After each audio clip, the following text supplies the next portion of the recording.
Ever wonder how Amish homes stay cool even during blazing summers without a single fan or AC unit?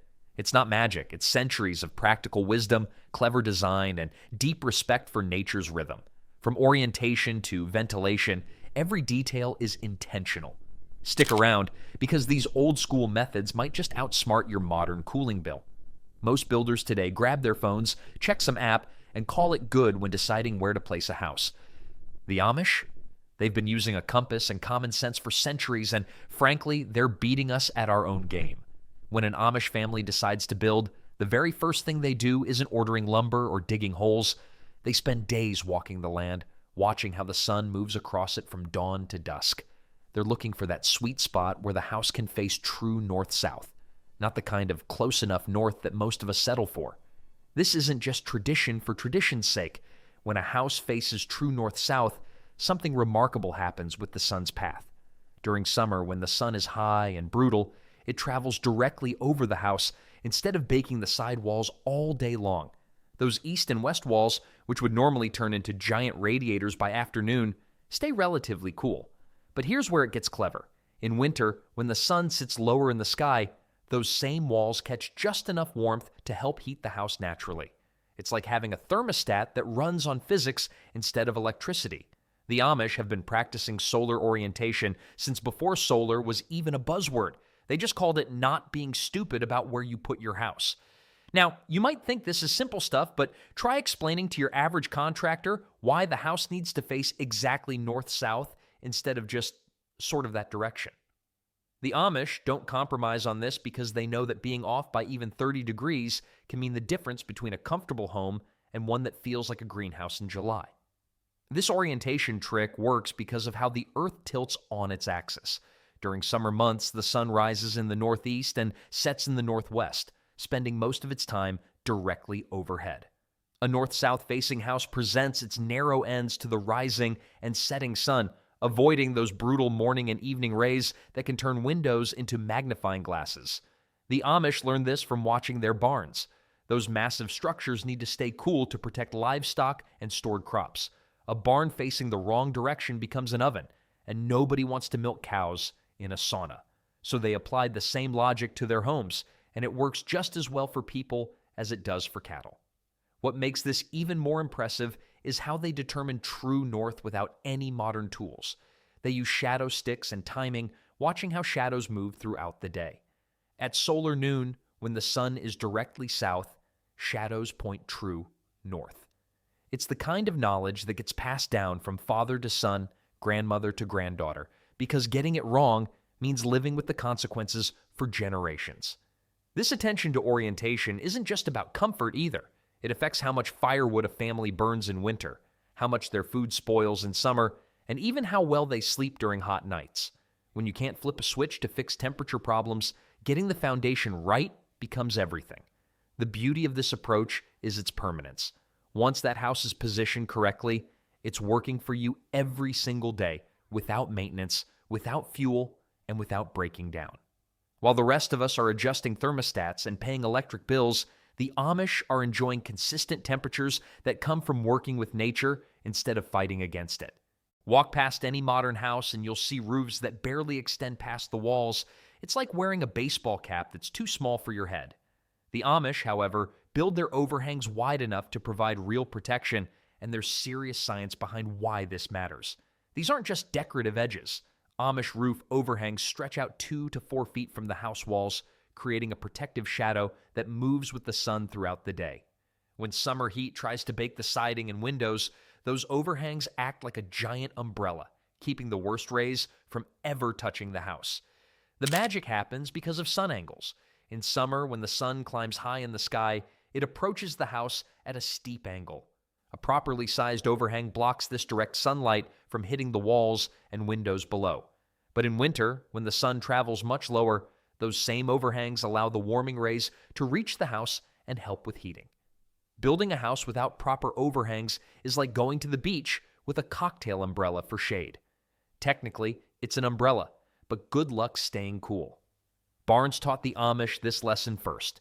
Those massive structures need protection from both sun and rain, and a barn with inadequate overhangs becomes a furnace in summer and a soggy mess when storms hit.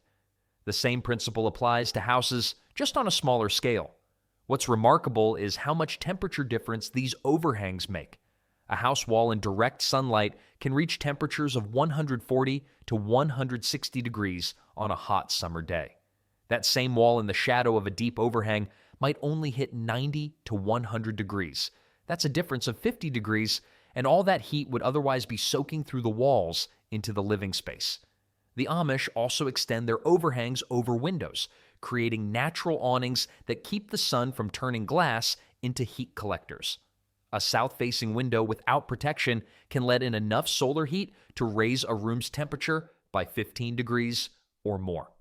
With a proper overhang, that same window provides light without the furnace effect.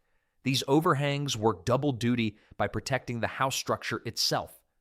The only product we'll ever promote on our channel is a book by Claude Davis, a veteran prepper, about 126 superfoods and preservation methods from crisis times like the Great Depression and wartime that are impossible to find elsewhere. We decided to promote his book because we are the last generation able to share these techniques and superfoods to our children or grandchildren. It would be a shame to see this information about highly nutritious foods and preservation methods to survive crises disappear. You can also find a book about herbal remedies from Nicole Apelian on their store. If you're watching this on TV, you can look up our channel, Frugal Solutions, on your phone or tablet and find the books by clicking the link in our channel description or any other video description. Wood siding that gets baked by direct sun all day long will crack, warp, and fade much faster than protected siding. The Amish build houses to last generations, and keeping the sun off the walls is essential for that longevity. Rain is another enemy that overhangs defeat, preventing water from running down the walls and finding its way into the house. Traditional Amish barn design uses overhangs that can extend 6 feet or more from the main structure. These create covered areas for storing equipment and feed while keeping the barn interior cooler. The same concept scales down perfectly for houses, where even a modest 2-foot overhang makes a dramatic difference in indoor temperatures. The construction itself requires skill and planning. These overhangs need strong support because they're catching wind and weather while protecting the house. Amish builders use traditional rafter and beam construction that distributes the load properly, ensuring the overhang won't sag or fail over time. Modern builders often skip adequate overhangs because they add complexity and cost to construction. It's easier and cheaper to slap together walls and a basic roof than let air conditioning deal with the heat problems later. The Amish approach requires more work up front, but creates a house that naturally stays cooler for decades without any ongoing energy costs. The beauty of this design is its simplicity and permanence. Once those overhangs are built, they're working every sunny day for the life of the house, requiring no maintenance beyond the regular roof care they're already getting as part of the structure. But protecting a house from the sun's heat is only half the battle when the real enemy is the hot air that gets trapped inside. Hot air rises. That's not some fancy engineering principle. It's basic physics that every kid learns when they watch smoke from a campfire. The Amish have been using this simple fact to cool their buildings for generations, and they do it with structures that look like tiny houses sitting on top of their roofs. Cupolas are those small, square, or octagonal structures you see perched on barn roofs, complete with their own little windows and sometimes even weather vanes. They're not just decorative, though plenty of people think they are. These miniature buildings serve as escape hatches for all the hot air that gets trapped in the upper parts of houses and barns. The process works like a natural chimney. As the day heats up, warm air inside the building rises to the highest point it can reach. Without anywhere to go, this hot air just sits there, making the whole building feel like an oven. But with a cupola that has openings on all sides, that trapped heat has a way out. Fresh, cooler air gets pulled in from lower openings to replace the escaping hot air, creating a continuous circulation that keeps temperatures down. The cupola is basically nature's air conditioner, except it never breaks down, and the only thing it needs to run is hot air. Most houses have plenty of that. Traditional Amish cupolas aren't just boxes with holes in them. They're carefully designed with louvered openings that allow air to flow out while keeping rain and snow from getting in. The louvers are angled downward, so even driving rain can't make it inside. Some cupolas have adjustable vents that can be opened wider in summer and partially closed in winter when you want to keep more heat inside the building. The size of the cupola matters too. A small cupola on a large barn won't move enough air to make a difference, while an oversized one might create too much draft and make the building uncomfortable on windy days. Amish builders have learned through generations of trial and error what size cupola works best for different building sizes. Beyond cupolas, many Amish homes use simple roof vents placed strategically along the ridgeline. These are much smaller than cupolas, but work on the same principle. Hot air collects at the peak of the roof and escapes through these vents, pulling cooler air in through windows and doors below. It's like having multiple tiny chimneys that only handle air instead of smoke. The beauty of this ventilation system is its reliability. There are no moving parts to break, no motors to burn out, and no electricity required. As long as there's a temperature difference between inside and outside air, the system keeps working. Even on still days with no wind, the natural rising of warm air continues to create circulation. Maintenance is minimal too. Once a year, someone climbs up to make sure the louvers aren't blocked by leaves or bird nests, and that's about it. Compare that to modern ventilation systems with their fans, filters, and complex ductwork that need constant attention and repair. This natural ventilation system becomes even more effective when combined with other Amish cooling strategies. When hot air can escape from the top of the house while cool air enters through properly placed windows, the entire building becomes part of a natural cooling system that works around the clock. But getting that cool air to flow where it's needed requires some careful planning with window placement. Cross ventilation sounds like something engineers invented last week, but the Amish have been masters of it since before the word engineer even existed. They discovered that windows placed directly across from each other create something almost magical, moving air even when there's barely a breeze outside. When windows line up perfectly on opposite walls, they form invisible highways for air movement. Cool air enters through one window and travels straight across the room to exit through the other, taking heat with it along the way. This isn't just helpful on windy days. Even the slightest temperature difference between inside and outside air is enough to get this circulation started. The secret lies in pressure differences. Air naturally moves from high-pressure areas to low-pressure areas, and buildings create these pressure differences just by existing. When wind hits one side of a house, it creates slightly higher pressure on that side and lower pressure on the opposite side. Windows positioned to take advantage of this pressure difference become part of a natural air conditioning system. Most modern houses have windows placed about as strategically as a sneeze. The Amish actually think about where the air needs to go before they cut the holes. Most modern houses throw windows wherever they look good or where they're convenient to install. The Amish approach is completely different. They plan window placement before they even start building, making sure each room has at least one pair of windows that face each other.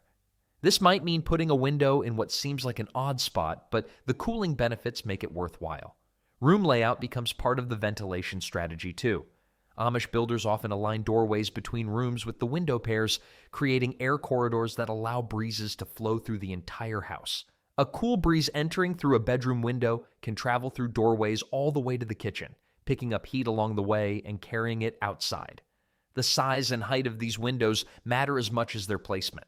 Larger windows move more air, but they also let in more heat during the day. The Amish balance this by using windows that are tall rather than wide, which maximizes airflow while minimizing direct sun exposure. They also place windows higher on the wall when possible, since hot air rises and exits more easily through upper openings. Traditional Amish windows are built to open fully, not just crack open a few inches like many modern windows. When you need maximum airflow, you want the entire window opening available, not just a narrow slot. Double-hung windows with large sashes that slide completely open are common in Amish homes for exactly this reason. The timing of when to open and close these strategically placed windows becomes an art form. Cool morning air gets captured by opening windows on the east side while keeping west-facing windows closed.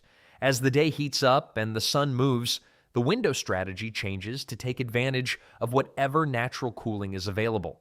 This window placement strategy works because it treats the entire house as one big ventilation system rather than individual rooms with their own climate problems. When air can move freely from room to room and exit efficiently, the whole house stays cooler than the sum of its parts. But even the best window placement can only do so much when ceilings trap all that rising heat right above everyone's heads. Heat rises like gossip in a small town, and the Amish have always understood that giving it somewhere to go is half the battle against summer discomfort. While most modern homes trap families under 8-foot ceilings that feel more like lids than roofs, Amish houses stretch upward with ceilings that often reach 10, 12, or even 14 feet high. This extra height isn't about showing off or making rooms look fancy. It's pure physics applied to daily comfort. When hot air rises in a room with tall ceilings, it has plenty of space to collect up high, well above where people spend their time. The result is a natural separation between the hot zone and the living zone, creating cooler conditions right where they're needed most. The temperature difference between floor level and ceiling level in a tall room can be dramatic. While the air near the ceiling might reach uncomfortable temperatures on a hot day, the air down where people walk, sit, and sleep remains several degrees cooler. This layering effect works like having invisible air conditioning that never needs maintenance or electricity. Amish builders learned this principle from their barns, where high ceilings keep livestock comfortable even when hay storage areas above become blazing hot. The same concept works perfectly in homes, especially in kitchens where cooking generates additional heat throughout the day. Traditional Amish ceiling construction uses exposed wooden beams that not only support the structure, but also help with air circulation. These beams create small air pockets and channels that encourage the natural movement of warm air upward and away from living spaces.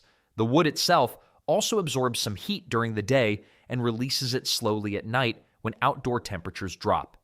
Many Amish homes include small transom windows above interior doors, especially between rooms and hallways. These aren't just decorative elements. They allow the hot air that collects near high ceilings to move from room to room and eventually find its way to an exit point like a stairway or cupola vent. It's like creating a highway system for hot air that keeps it moving instead of letting it stagnate. Building a house with low ceilings in hot country is like wearing a wool hat in August. Technically, it covers your head, but good luck staying comfortable. The cost of tall ceilings is mostly in materials and labor during construction, but the cooling benefits last for generations. Extra lumber for walls, more paint or plaster for surfaces, and additional heating fuel in winter are small prices to pay for natural cooling that never breaks down or needs repair. Amish families often use the space created by tall ceilings for practical purposes too. High shelving for storing seasonal items, hanging herbs to dry, or even sleeping lofts in some rooms make use of the upper air space while keeping the main living areas open and comfortable. The cooling effect becomes even more pronounced when tall ceilings work together with other Amish building techniques. Cross-ventilation through properly placed windows becomes more effective when there's vertical space for air to circulate. Cupolas and roof vents work better when they're drawing hot air from high ceiling spaces rather than trying to pull it directly from occupied areas. Modern homes with their standard 8-foot ceilings force families to live in the same airspace where heat naturally wants to collect. It's like setting up camp in a chimney and then wondering why it's so warm. The Amish approach gives heat somewhere else to go, leaving the living space cooler and more comfortable. But even the tallest ceilings can only do so much when the walls themselves are absorbing and radiating heat all day long. Thermal mass.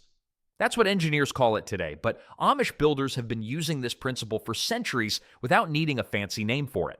They build walls thick enough to actually do something besides hold up the roof, and the difference in comfort is remarkable. A typical modern house uses walls that are maybe 6 inches thick, counting the insulation. Amish construction often uses walls that are 8, 10, or even 12 inches thick, made from solid wood or dense brick. And these aren't just walls, they're thermal storage systems that work around the clock to keep indoor temperatures stable. Here's how thermal mass works in practice. During a hot summer day, thick walls absorb heat from the outside air very slowly. By the time that heat works its way through all that dense material, the sun has moved on and outdoor temperatures are starting to drop. The wall then releases that stored heat to the outside air during the cooler night hours instead of dumping it into the house. The process works in reverse during winter. Thick walls absorb warmth from heating fires or sunny windows during the day, then slowly release that heat back into the house during cold nights. It's like having a giant battery that stores comfortable temperatures instead of electricity. Thin walls in extreme weather are like wearing a t-shirt in a blizzard. Sure, it's technically clothing, but good luck staying comfortable. Traditional Amish log construction uses whole logs that can be 8 to 12 inches thick. These massive timbers take hours to heat through completely, which means the interior stays cool even when the outside temperature soars. The logs also breathe naturally, allowing moisture to move through the wood without creating humidity problems inside the house. Brick construction follows the same principle but uses different materials. Amish bricklayers often build walls that are 2 or even 3 bricks thick, creating a thermal barrier that responds very slowly to temperature changes outside. These brick walls can take an entire day to heat through, which means they're still releasing yesterday's coolness when today gets hot. The key difference from modern construction is that Amish walls use solid, dense materials throughout. There are no hollow spaces filled with fluffy insulation that can settle, get wet, or lose effectiveness over time. The thermal mass comes from the weight and density of the materials themselves, and it lasts as long as the house does. Wood selection matters too. Dense hardwoods like oak or maple provide more thermal mass than lighter woods like pine or poplar. Amish builders often choose their lumber based on how well it will perform as thermal storage, not just how easy it is to work with or how much it costs. These thick walls also provide acoustic benefits that modern thin walls can't match. Sound has trouble traveling through dense materials, which means Amish homes tend to be quieter inside even when it's noisy outside. The same mass that slows heat transfer also blocks sound transmission. Maintenance of these massive walls is actually easier than modern construction in many ways. Solid wood can be repaired, refinished, or even replaced board by board. Solid brick can be repointed or individual bricks replaced. There are no hidden cavities where moisture can cause problems and no complex systems that can fail. The construction process takes longer and requires more skill than slapping together modern stick frame walls, but the result is a house that naturally moderates its own temperature. These walls work every day for decades without any input from the occupants, creating comfortable conditions that don't depend on mechanical systems or fuel supplies. But even the best walls need help from the building's exterior color choices to reach their full cooling potential. Drive through any Amish settlement and you'll notice something that modern neighborhoods have completely forgotten. Most houses are white or very light colors. This isn't some religious requirement or community rule about looking uniform. It's practical science that saves families from living in overheated homes all summer long. Color affects temperature in ways that seem almost magical until you understand the physics. Dark surfaces absorb most of the light energy that hits them and convert it directly into heat. Light surfaces reflect that same energy back into the atmosphere before it can become heat. The difference in surface temperature between a white wall and a dark wall in direct sunlight can be 30 to 40 degrees. Painting a house dark colors in hot climate is like wearing black clothes to a barbecue. Technically, it's a fashion choice, but everyone else will be more comfortable than you. When a dark-colored house absorbs solar energy all day, that heat doesn't just stay on the surface. It soaks through the siding, radiates through the walls, and turns the interior into an oven. A white or light gray house reflects most of that energy away before it ever becomes a heat problem. The walls stay cooler, the interior stays cooler, and the whole family benefits. The science behind this is straightforward. Light colors reflect between 70 to 90% of the solar energy that hits them, depending on the exact shade and type of paint. Dark colors might reflect only 10 to 30% of that same energy, absorbing the rest as heat. Those numbers translate directly into comfort levels inside the house. Amish communities learned this principle from observing their livestock. Light-colored animals like white sheep and pale cattle handle hot weather better than dark animals. The same physics that keeps a white sheep cooler than a black sheep works for houses too. It's not complicated science, but it makes a huge difference in daily comfort. Paint quality matters as much as color choice. Amish builders use paints with high-quality pigments that maintain their reflective properties even after years of weather exposure. Cheap paint fades quickly and loses its ability to reflect heat effectively.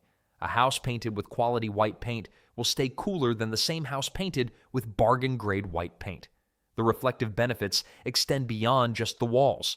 White or light-colored roofs make an enormous difference in attic temperatures, which directly affects how much heat radiates down into the living spaces below.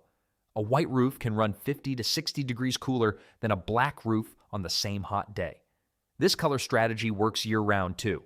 In winter, when the sun is lower and weaker, the small amount of solar heat that light-colored walls do absorb is actually helpful for warming the house. The walls aren't absorbing enough energy to create cooling problems, but they're picking up just enough warmth to take the edge off cold days. Maintenance becomes easier with light colors as well. Dirt and stains show up more quickly on white surfaces, but they also clean off more easily. Dark surfaces hide dirt until it builds up enough to cause permanent staining or damage. With light colors, problems are visible early when they're still easy to fix. The durability of light-colored paint is superior to dark colors too. Dark pigments break down faster under constant sun exposure, leading to fading, chalking, and premature paint failure. Light colors maintain their appearance and protective properties much longer, which means less frequent repainting and lower long-term maintenance costs. This simple color choice works in harmony with all the other cooling strategies Amish builders use. Reflective walls complement deep overhangs, cross ventilation, and thermal mass to create houses that naturally resist heat buildup. But keeping the sun's energy from heating the house is only part of the solution when there are other spaces that need protection from direct sunlight. Every Amish home comes equipped with what amounts to natural air conditioning zones that cost nothing to operate and never break down. Porches, lean-tos, and covered walkways create shaded areas that serve as buffers between the blazing outdoors and the cool interior spaces. These aren't just places to sit and watch the world go by, though they certainly serve that purpose too. Shaded outdoor spaces work as thermal barriers that prevent direct sunlight from hitting windows, doors, and walls where it would otherwise heat up the house interior. A porch that shades the main entrance can reduce the heat load on that part of the house by enormous amounts. The science behind shade is simple but powerful. Direct sunlight carries about 1,000 watts of energy per square meter on a clear day. That's roughly equivalent to having 10 100-watt light bulbs shining heat onto every square meter of surface. When a porch roof or lean-to blocks that energy before it hits the house, it's like turning off those light bulbs before they can create heat problems. Amish porches tend to be deeper than what most modern homes feature. A typical front porch might extend 8 to 12 feet from the house wall, creating a substantial shaded zone. This depth ensures that even when the sun is at different angles throughout the day, the house walls and windows remain protected from direct rays. Building a house without adequate shade is like going to a sunny beach and setting up your towel in the only spot without an umbrella. Technically, you're at the beach, but good luck enjoying it. These covered areas also create microclimates that are several degrees cooler than the surrounding sunny spaces. Air under a porch roof stays cooler because it's not being directly heated by solar radiation. This cooler air naturally flows toward the house, creating a buffer zone that helps keep indoor temperatures down. Many Amish families use their shaded porches as outdoor kitchens during the hottest months. Cooking, cleaning, and food preparation happen in these covered but open-air spaces, keeping all that heat and humidity from building up inside the main house. It's like having an extra room that's naturally air-conditioned. The construction of these shaded spaces takes into account both sun angles and prevailing winds. Porches are positioned to block the harshest afternoon sun while still allowing cooling breezes to flow through. Some homes feature wraparound porches that provide shade on multiple sides of the house as the sun moves across the sky. Lean-tos and attached sheds serve similar purposes while providing functional storage and workspace. These structures shade windows and walls while housing tools, equipment, and supplies. They're multi-purpose buildings that solve several problems at once, which is typical of Amish construction philosophy. The roofing materials and construction methods for these shaded areas are designed to reflect heat upward rather than allowing it to radiate down into the shaded space below. Light-colored metal roofs or wooden shingles with proper ventilation keep the covering itself from becoming a heat source. These outdoor spaces also serve as transition zones where people can gradually adjust to temperature differences when moving between indoor and outdoor environments. Instead of stepping directly from a cool house into blazing sunshine, the shaded porch provides a comfortable middle ground. The long-term benefits include protection for the house structure itself. Siding, windows, and doors that are shielded from direct sun last much longer than those exposed to constant solar radiation. But even with all these cooling strategies working together, there are times when the heat inside the house needs to be moved somewhere else entirely. When July heat turns a regular kitchen into something that feels like the inside of a bread oven, most people just suffer through it or crank up the air conditioning. The Amish solved this problem generations ago with a simple but brilliant strategy. Move the heat source away from where people live. Summer kitchens are exactly what they sound like: separate buildings or attached structures where all the hot, steamy work of cooking and food preservation happens during the warmest months of the year. While the main house stays comfortable, all that heat from wood-fired stoves, boiling water for canning, and bread ovens gets contained in a space that doesn't share air with bedrooms and living areas. The temperature difference this creates is remarkable. A main kitchen with a wood stove running for hours can easily reach temperatures of 100 to 110 degrees, and that heat spreads throughout the connected house. A summer kitchen keeps all that thermal energy outside the main living space, where it can dissipate naturally without making everyone miserable. These separate cooking spaces aren't just hot weather conveniences, they're essential infrastructure for families who preserve large quantities of food during harvest season. Canning vegetables, making preserves, and processing meat all require sustained high heat that would make the main house uninhabitable if done indoors during summer months. Moving the kitchen outside in summer is like taking a hot shower in the garage instead of the bathroom. Same result, but nobody else has to live with the steam and heat. The construction of summer kitchens varies depending on family needs and resources. Some are fully enclosed buildings with their own roofs and walls, while others are simple lean-to structures attached to the main house, but open to outdoor air. The key is creating a space where heat can escape upward and outward instead of being trapped indoors. Ventilation in these structures is designed around the reality that they're going to get extremely hot. High ceilings, large openings, and strategic placement of doors and windows allow heated air to escape as quickly as it's generated. Many summer kitchens also include covered outdoor areas where food preparation can happen in shade but with maximum airflow. The seasonal migration between main kitchen and summer kitchen follows natural patterns. As outdoor temperatures rise in late spring, cooking gradually moves to the summer space. Bread baking, which generates enormous amounts of heat, is often the first activity to make the transition. Heavy preservation work during harvest season happens exclusively in the summer kitchen, where multiple family members can work without overheating. Traditional Amish summer kitchens often include features specifically designed for food preservation work. Large tables for processing vegetables, hanging space for herbs and dried goods, and storage areas for canning supplies turn these spaces into complete food production centers. They're not just kitchens moved outside, but specialized facilities designed around the specific needs of preserving food without electricity. The social aspects of summer kitchens are important too. Women from multiple families often gather to work together on large preservation projects, sharing labor and knowledge while the heat stays contained in one location. These working gatherings are more comfortable in a space designed to handle heat rather than trying to crowd everyone into a regular indoor kitchen. Water systems in summer kitchens are kept simple but functional. Hand pumps, gravity-fed systems, or simple piping from wells provide water for cooking and cleaning without the complexity of full plumbing. Wastewater from washing and food preparation can be disposed of directly outdoors without worrying about indoor drainage systems. The economic benefits extend beyond just comfort. Keeping cooking heat out of the main house reduces the load on natural cooling systems, making the entire home more comfortable without any additional construction or materials.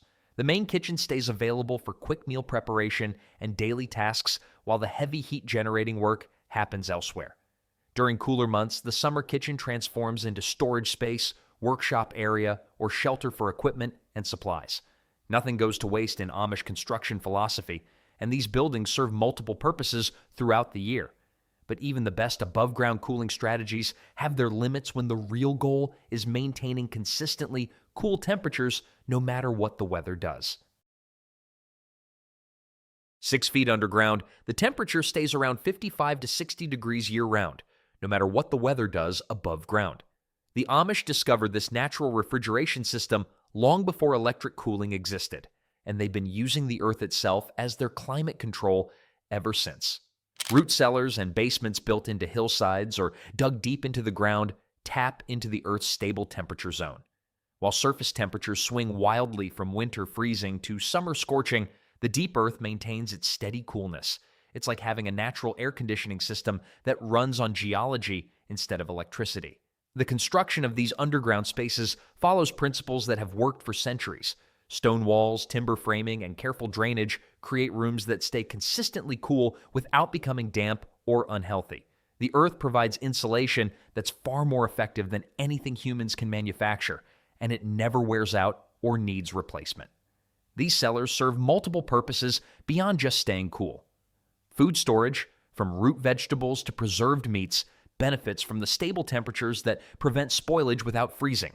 Dairy products like milk, butter, and cheese stay fresh much longer in these naturally cool spaces than they would in above-ground storage. Earth-sheltered cellars are like having a basement that doubles as a refrigerator, except the power never goes out and there are no electric bills. The temperature stability underground is remarkable. While outside air might swing 50 degrees between day and night, underground temperatures barely fluctuate by a degree or two. This consistency makes these spaces reliable refuges during extreme weather, whether it's a blistering heat wave or a bitter cold snap. Ventilation in earth-sheltered spaces requires careful planning. Stone or timber vents placed strategically allow fresh air circulation without losing the cooling benefits of being underground. Some cellars include simple wooden ducts that bring in outside air when it's cooler than the cellar temperature, while preventing warm air from entering when surface temperatures climb. The excavation and construction process demands skill and understanding of local soil conditions. Proper drainage prevents water problems that could ruin the space, while sturdy walls resist the pressure of tons of earth pressing against them. Amish builders choose sites carefully, avoiding low spots where water naturally collects and selecting locations with good natural drainage. These underground spaces often extend beyond simple storage rooms. Some Amish families include workspaces where tasks like churning butter, preparing vegetables, or doing laundry can happen in cool comfort even during the hottest days. The consistent temperature makes these cellars ideal for any work that benefits from stable, cool conditions. Access to earth-sheltered cellars usually involves stone or wooden steps leading down from ground level. Some are built into hillsides with walk-in access, while others require vertical entry through trapdoors. The entrance design balances easy access with the need to keep warm air from flowing down into the cool space. The longevity of these structures is impressive. Stone and timber construction in the stable underground environment can last for generations with minimal maintenance. There are no mechanical systems to break down, no filters to replace, and no energy costs to worry about. Once built properly, these cellars just keep working.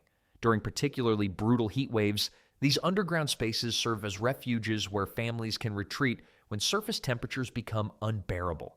Children often play in cellars during the hottest part of summer days, while adults use them as cool workshops for tasks that would be miserable to do above ground. The cost of building these earth-sheltered spaces is mostly in labor and materials during construction.